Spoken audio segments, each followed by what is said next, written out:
Hey, welcome back. It's Miss Darling in the studio, and I thought I would bring you another DIY Christmas gift video, and I hope you like these ideas. I'm just having a lot of fun working on these, and so I thought it was about time I shared them as we're getting now into the serious holiday mood and the busy days.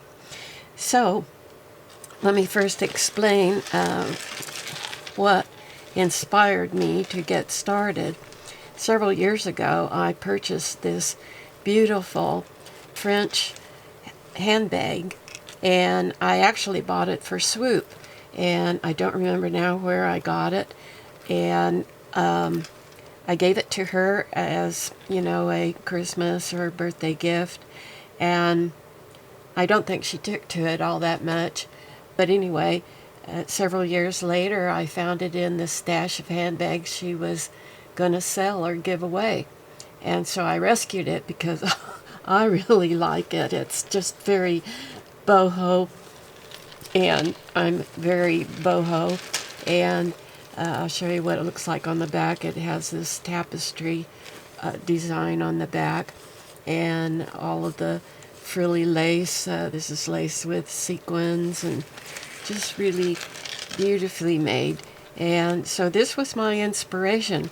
But then I noticed it didn't have a clasp on it, which I guess is why I was able to buy it at the price I did, which I don't even remember now how much I paid for it, but I don't think it was a huge amount. Anyway, it didn't have a working clasp, so I took it to my jeweler, and he put this on. It wasn't quite what I had in mind, but I wasn't going to argue with him. I was just going to be happy to have a clasp of any kind.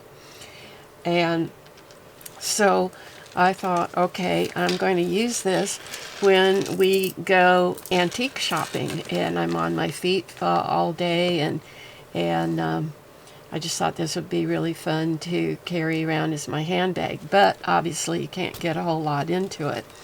And so I decided I'm going to need to have a way to condense down. It probably will handle more than a lot of this type of bag, but still I wouldn't be able to get my wallet, but I can easily get my phone in there and whatnot. So, and there is a zipper compartment here, which I just now noticed. But I decided I would make some things that would help me condense down to go on my shopping days without much weight. And so here is a little bag I redecorated, and it was a Japanese bag I bought in Japan, and I use it to, it's like a little coin purse. And so I decided I would do something with it and, just jazz it up and make it something that I would have a lot of fun carrying in here. And so I put some fancy fabrics that have, sequins on, and I did all this with glue, and I changed out had a wooden bamboo dangle here, and so I changed that out for this little rhinestone with that tower in London, not London, in Paris. Anyway, it's got that on it, and so I thought, well, that will be very easy. I can put whatever I need to in there. And then I thought, well, I need something.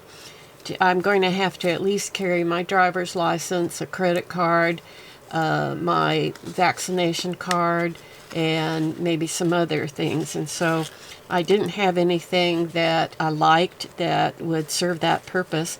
So I decided to make this two-pocket thing, which we'll try to make one of these today. And this was just a really lot of fun. And so it looks very special and will be a lot of fun when I finally am able to take this out and walk around and do some shopping and whatever. So that's what we're going to kind of be covering. And so let me show you the second bag that I have. This other vintage. This is an actual vintage handbag that I had around, and this had this tapestry on the back, and the front had the exact same tapestry but in reverse. And so I thought, well, I don't need a tapestry, the same tapestry on both sides, so I'll leave that tapestry on the back, and then I will decorate the front with, you know, beautiful lace fabrics. And so I added, you know, I picked up some of this reddish maroon color that we see on the back, and added this black gathered lace here on the end, and then added these other laces, and then put an applique on top. And I'm just really happy, very happy with how this turned out. You would never know that this was a decoupage treatment on top of this. You would think that it came this way and that everything was sewed on, and yet it's not. And so I have some stuffing in there to, you know, keep it full. So this again would not be big enough for me to carry all of my stuff that I like to take with me. And so my little coin purse and my card carrier that I made to go in this other bag will fit nicely in here, along with my phone and pair of glasses and whatever I need when I finally go out on the town with this. So those are the two, plus the inside things. Those are the two bags that I have done so far. And so now let's take a look at another bag that I have here that I'm going to work on next and see where we go. Okay, so how do you get started doing something like this? Well, the first thing you've got to do is, obviously, you have to have a bag or purse or whatever it is you're going to make, and then you have to have some lace and some ribbon on hand that will give you what you want. So let me show you some things. I have quite a bit of stuff in my stash here, in part because of things that my dear sister gave me, who was in the wedding business for many, many years. But these are all gold, silver, shiny, fancy ribbon and lace that I picked up today at Walmart. So, you know, if you have a Walmart near you, that's a good place. You can go looking, and the prices are very good. And I have this little box here that's full of you know, a few appliques and other types of ribbon and trim and whatever. And so there's that to pull from. I have had this for years, and this is elasticized sequin covered trim. I have it in the gold, and see, it's elastic. I have it in gold and silver, and kind of a multicolored one there. And then I have filled up this basket with all kinds of odds and ends of lace and trims and you know, you name it. Here's something that my sister had given me, and this as well. And for, you know, for these bags, I wanted them I didn't want them to look grungy and you know, that kind of vintage. I wanted it to, you know, be a dressy, sophisticated look, and so that's why I've gone all out in choosing gold or silver or black with, you know, sequins or, you know, whatever I can find that's real shiny. Here's a roll of ribbon that I purchased along the way, or maybe my sister gave it to me. I don't recall now. But, you know, so you need stuff that you have on hand that you can pull from and audition various pieces to what you're going to do. And it's just really difficult to, you know, even get a concept going unless you have something to work with and try out on the surface of whatever it is you're going to decorate. And so here's my next project. I have this really small, this is much smaller than the other two, little French bag, and it's got this wonderful metal design up here at the top, and has the kiss fastener, and you open it up and there's a black satin fabric in here. It says Bijou Turner, and that's a brand that I found years, you know, decades ago up in Hollywood that I used to buy a lot of jewelry parts from and stuff when I was making jewelry, and so I'm very familiar with that brand. But anyway, the front of this has this very lovely beaded top to it, and I decided it was so lovely and in such good shape. There's no missing beads as far as I can tell. It looks like it was maybe never used or hardly used. But then the back of it is just plain black satin, and I thought, how perfect. I'm going to decorate the back with my own lace and trims, and then I have this on one side and my design on the other side. So that's what we're going to work on today, and also some other ideas if we have time.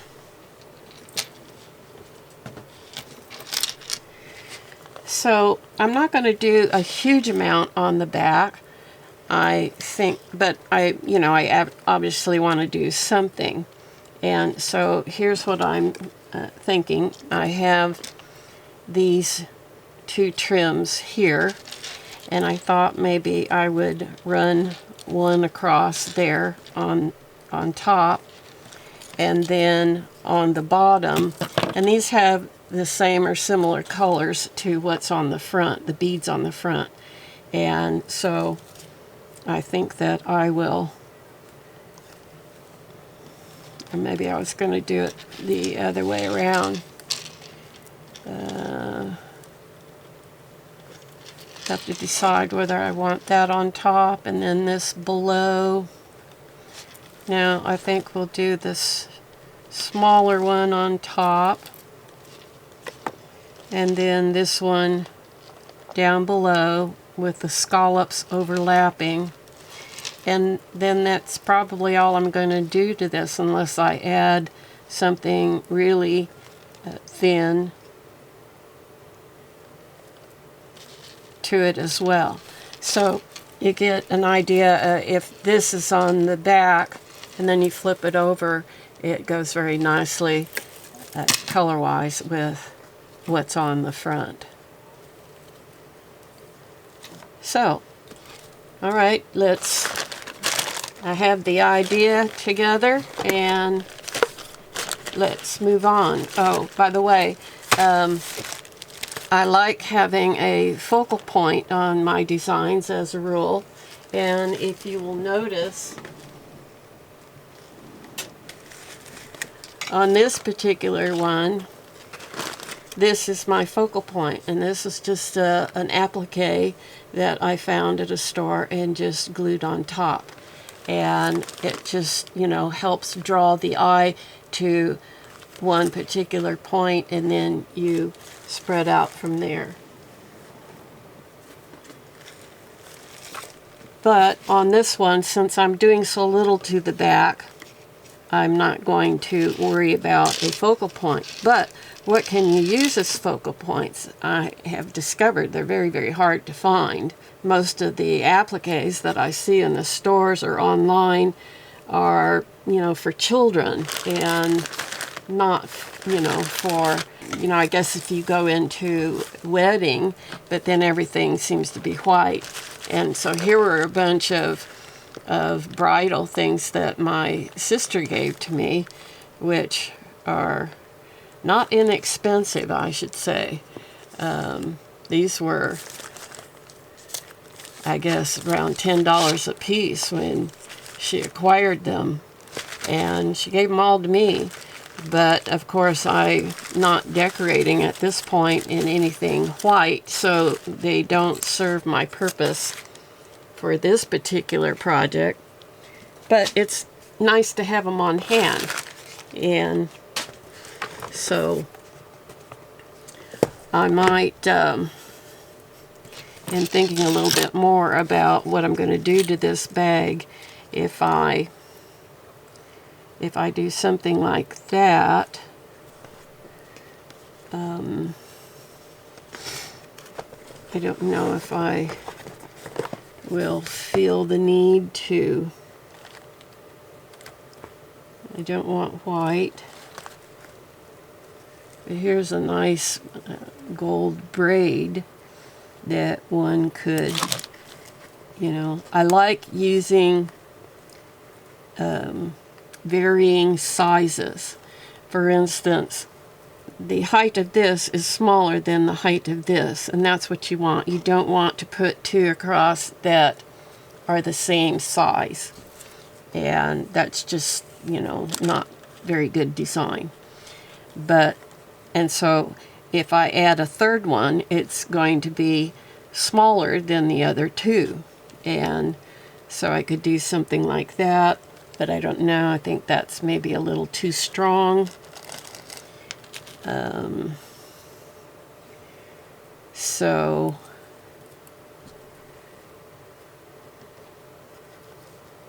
you know, I could do a threesome, sort of like that.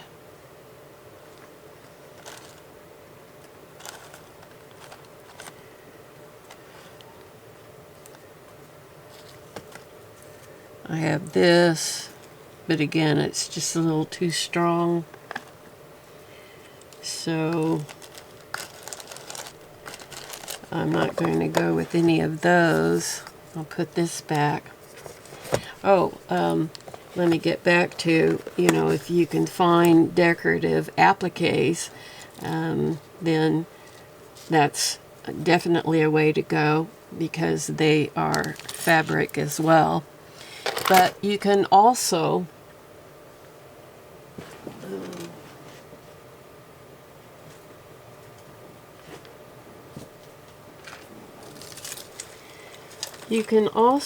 use jewelry parts. For instance, my focal point here is a piece of flat back jewelry part, and just glued down in place, and that gave that, you know, the focal point that it needed. In this particular case, let me see about getting in tighter on this. There is a jewelry piece right here that I glued on. I didn't want anything real strong that, you know, would really stand out, and so this was a perfect piece. It just kind of blends in there, and it gives it the focal point, but not in a way that's in your face, and that's what I was looking for there. So you can use pendants for necklaces. You can use fancy buttons. You can use brooches. And here's a couple things I just picked up today from Walmart. Isn't that beautiful? It's a rhinestone brooch, and very inexpensive, and so on the right product, that would make a great focal point. Let me open it up so you can see it better, because I think this cellophane wrapping it's going to gleam. And I turn this so it's not glaring away to the camera. But anyway, it's a beautiful butterfly brooch. And I also found this one as well. And these were Walmart products in their section where they have fabric and ribbon and trims and so on and so forth. So, you know, that's an idea too. And, you know, look in the jewelry that you've had. You know, you may have a necklace pendant or a nice big brooch that you've had for many years and you never wear it, never going to wear it. And, you know, think about that as a potential focal point to a bag that you're decorating, or, you know, something else. It doesn't have to be a bag. You can really jazz up anything you want. It doesn't have to be a handbag. It could be maybe a hat or, you know, something else. But anyway, this is what I'm going to take care of right now, and then we'll move on from there as time permits. All right, I'm going to start with this one, and I always tuck the ends under so that I have a nice finished end, and, you know, so it's not going to unravel on me and so forth. And this is a brand new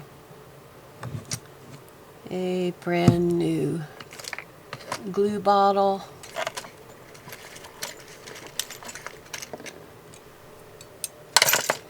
I don't know if I'm going to have to actually cut it. This is Fabrifix, which is my glue of choice when working with fabric.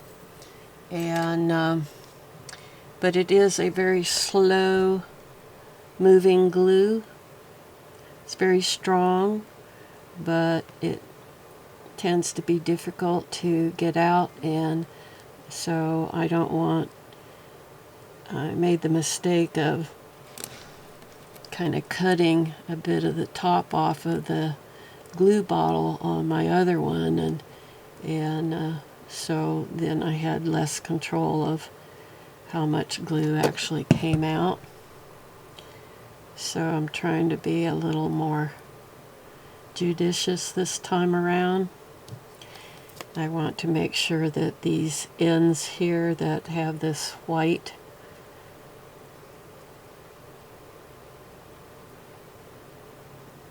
substance leaking out of it at the end, I want to make sure that it's glued down and going to be out of sight.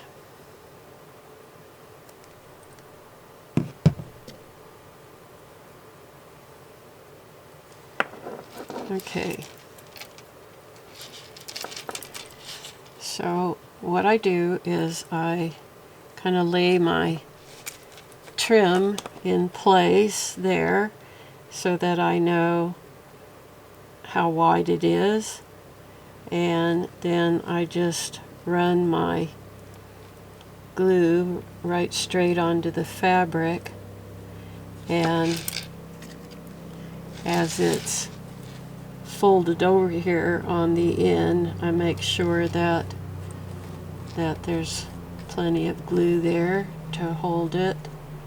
On that underside, I want to butt it right up against the edges, top and side, so that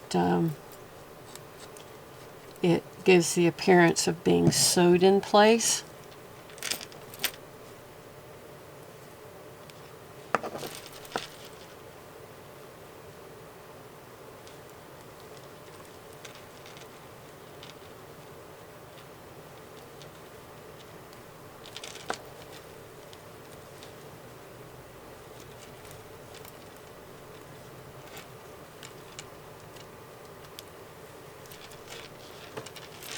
And then it's a matter of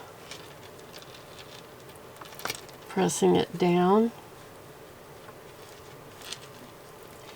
And I don't try to cover a whole lot of ground all at one time. I work in stages. And this is proving to be, I think I'm not, maybe haven't put enough glue on there to really grab it, so we'll add more in.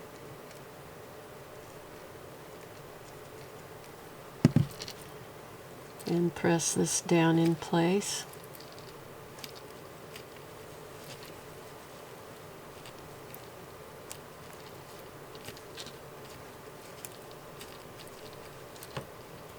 This is a little more gathered than on my other handbags, and I'm not a big fan of trying to do this over gathered fabric, but I don't have a choice.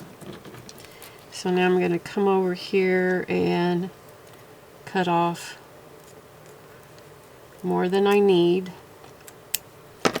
so there's enough there to tuck under when I get over that way.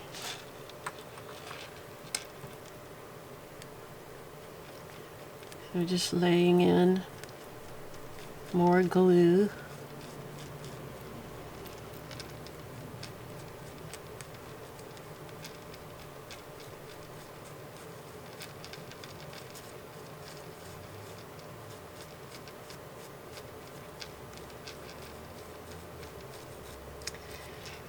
I know how to sew. I have a sewing machine, but I'm not a real whiz at that, and certainly not capable of using my sewing machine in any way. But I think you'd have to take it apart, and I don't want to do that. And so now I'm over here, and I want to fold some of this under.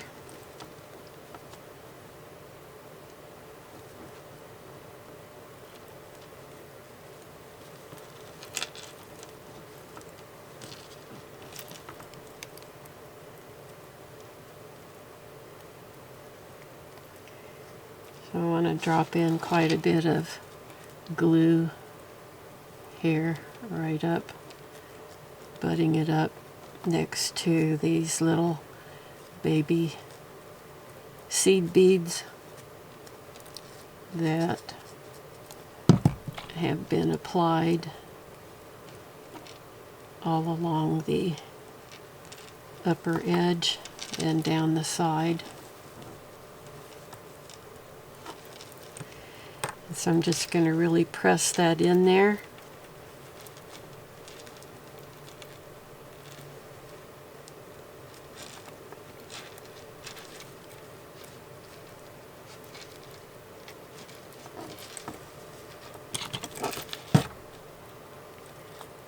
I think I need to actually glue down the end here because it wants to pop up a bit.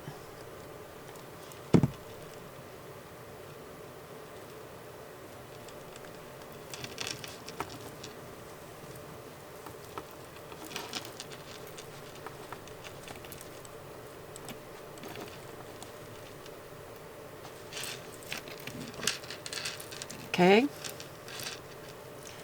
I think you get the idea. You do need a strong glue that's going to tack up and grab fairly quickly. not so fast that you don't have time to, you know, work with it and move it around a bit, but you don't want to sit there all day trying to hold it in place. And I do have a lot of these little clamps that I will use to help hold things in place, but they're not always feasible to use. And this is one of those situations where I really can't utilize them. So there, our first one is on, and now I have this. I have two different kinds of scallops on this. This is a little bit shorter, and these are wider. And so I have to decide, do I want it to go that way, or turn it around and have the bigger scallops on top.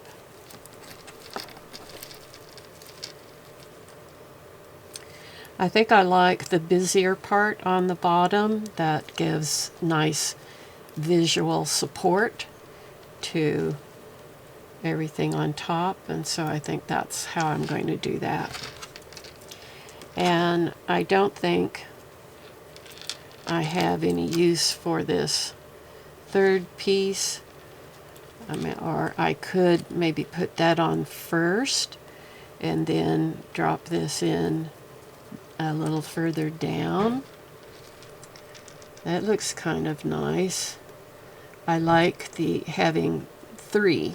You know, I always like working in odd numbers, and it's just something about odd numbers that is more pleasing to the eye. I don't like covering up that scallop though, and that's kind of a problem. If I do that, trying to get that glued on where those scallops still show. But I do like that, so I think I will do that.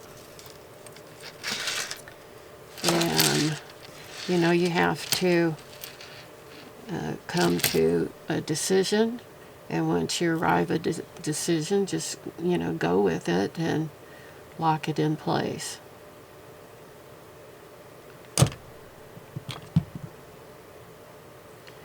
So I'm folding over the edge here and gluing that down.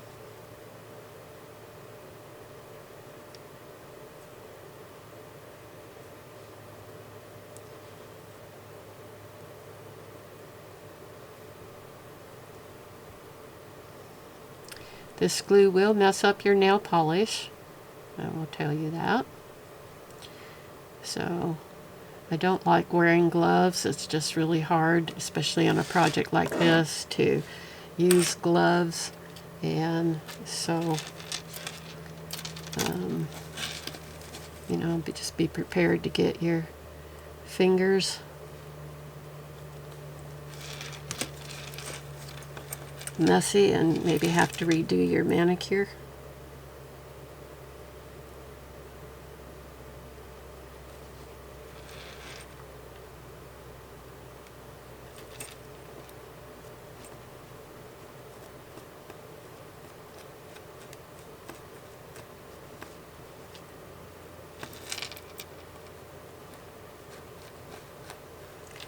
So I'm laying in a thin strip of this glue, and I'm going to take it halfway.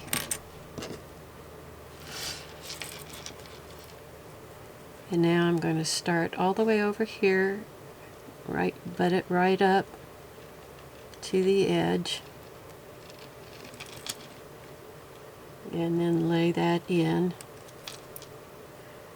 butting the edge up right next to the lace, the trim above it.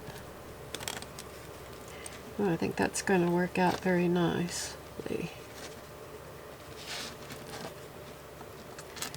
And then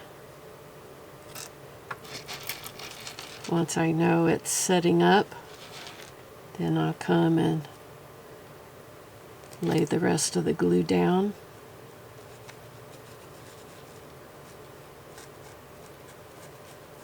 You have to work your way into the folds where it's gathered, and then come all the way out to the end.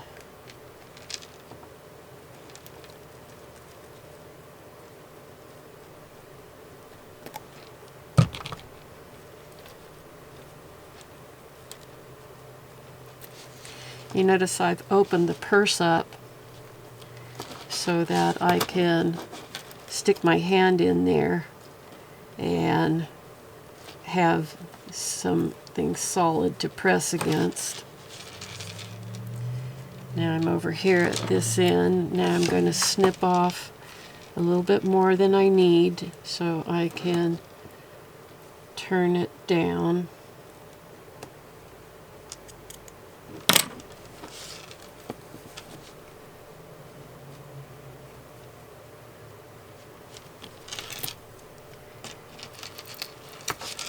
And now I want to put some glue on the underside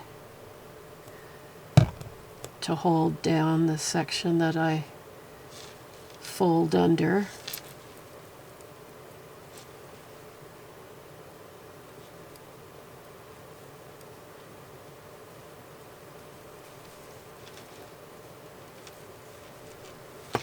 And maneuver that in, curving it around a little bit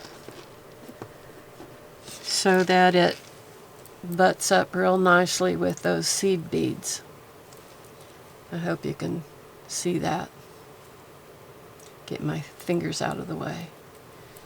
I've got that butting right up against there, but I think I need to stick a little bit of more glue under there.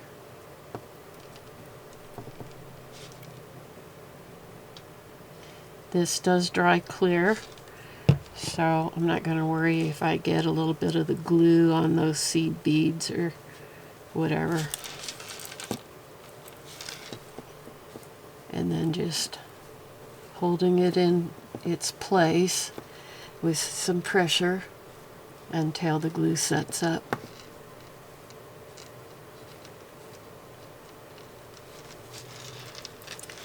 So here we are, how we are at this point in time. So now the last thing I'm going to put on is this scalloped piece to go right across there.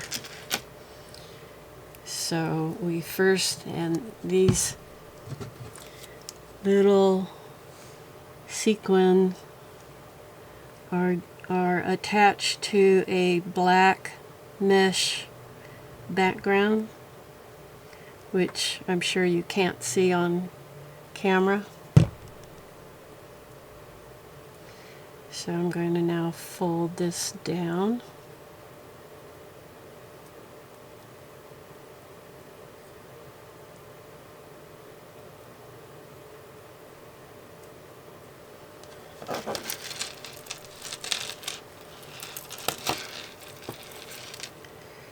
So this will start back under the fold. Have to come down a ways.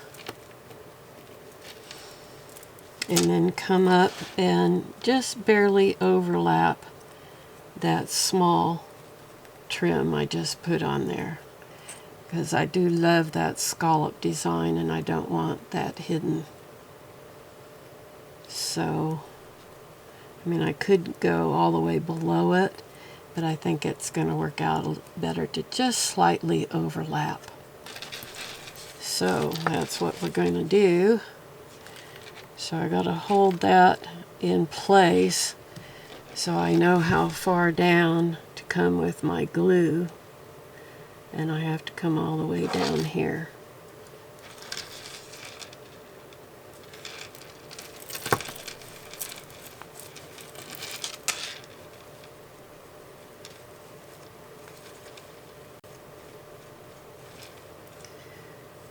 So I'm laying in glue.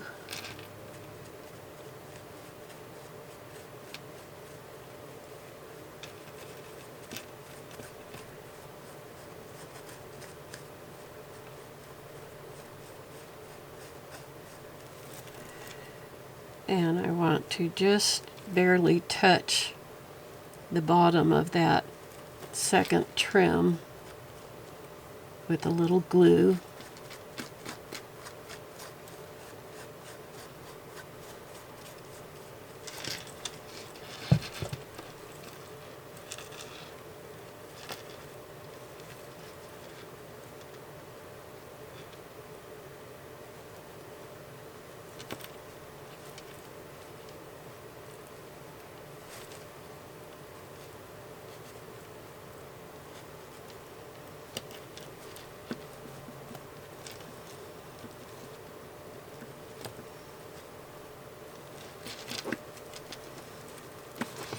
And that's one thing that's really nice about working with fabric trims, is that you can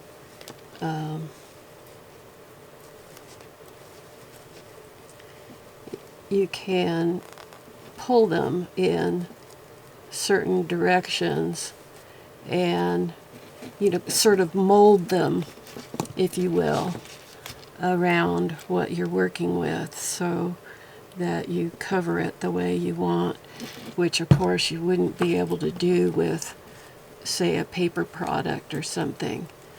You'd actually have to cut the paper in order to maneuver it around.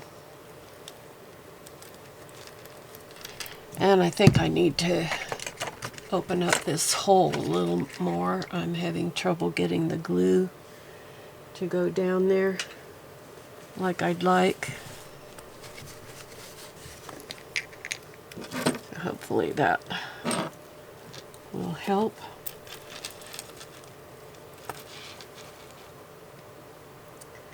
So I'm coming back and just putting a little bit of glue on the bottom of that second trim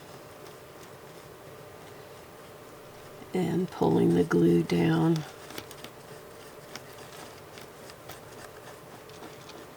Just shy of the overall width of my trim.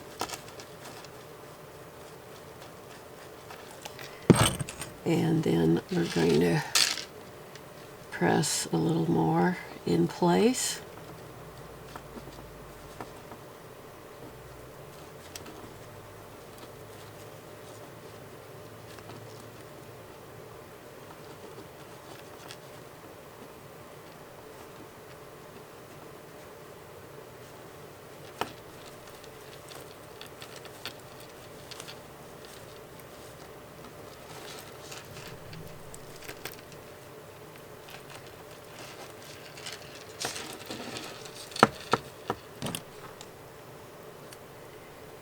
And working our way on around.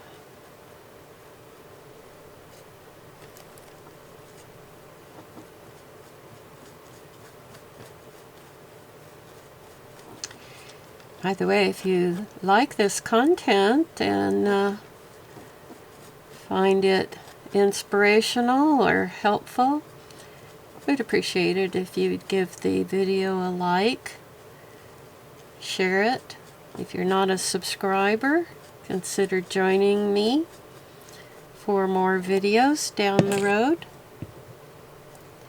I do have a playlist of over 100 videos I've done so far.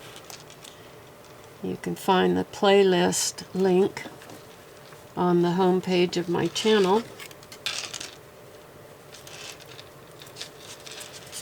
And so now we're coming over here to the end, and I want to work this up,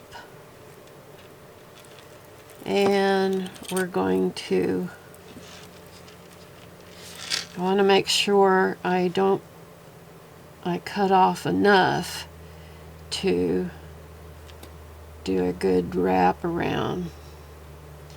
And I think I may need to cut past this rhinestone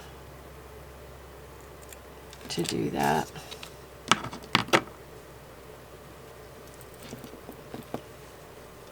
I may trim some more off, but I'd rather err on the side of, yeah, I'm not going to be able to use that much. I need to trim it back in this direction. So, okay. And we're almost done here.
I wound up having to pull just that far end out and not wrap it under in order to get it to lay down,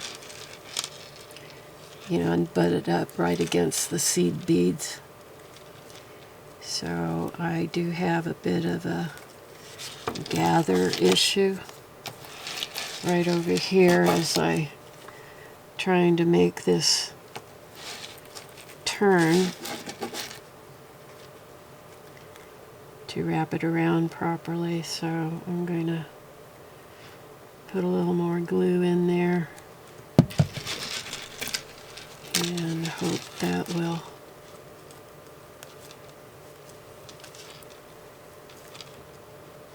help.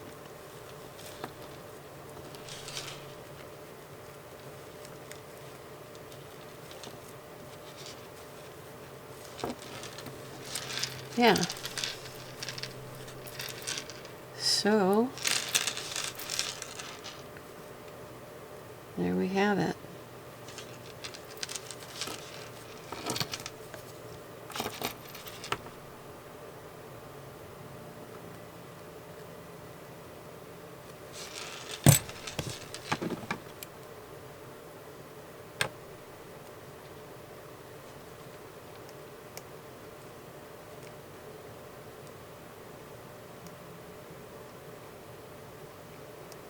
Got a little sequin and a little bead there that is hoping to break away.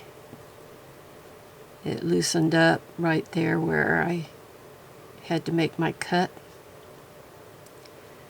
So hopefully we'll just glue it down and that'll do that. So there we have it. There's my little jazzed up side. So there's the front, or a front. Either one could be the front. And thankfully the design up here is the same on both sides. So it really doesn't matter which side one chooses to be the front. And so there you go. It's It's glued down nicely down under that, you know, where the fabric kind of dips in there on the side. And yeah. So again, you could decorate these many different ways. This is just one idea, and I hope that it will be an inspiration to you. And that's probably all the time I'm going to have for this video, so I will come back in a part 2, and we will commence with making one of these. After all, I decided to add a brooch onto the front of this and really jazz it up to the max. And so here's one of the little Walmart brooches that I just purchased today, and I just pinned it on there so I can take it off anytime I choose. And I just think that, you know, looks really, really fabulous. Thanks for watching. This is Miss Darling calling this a wrap. Bye-bye.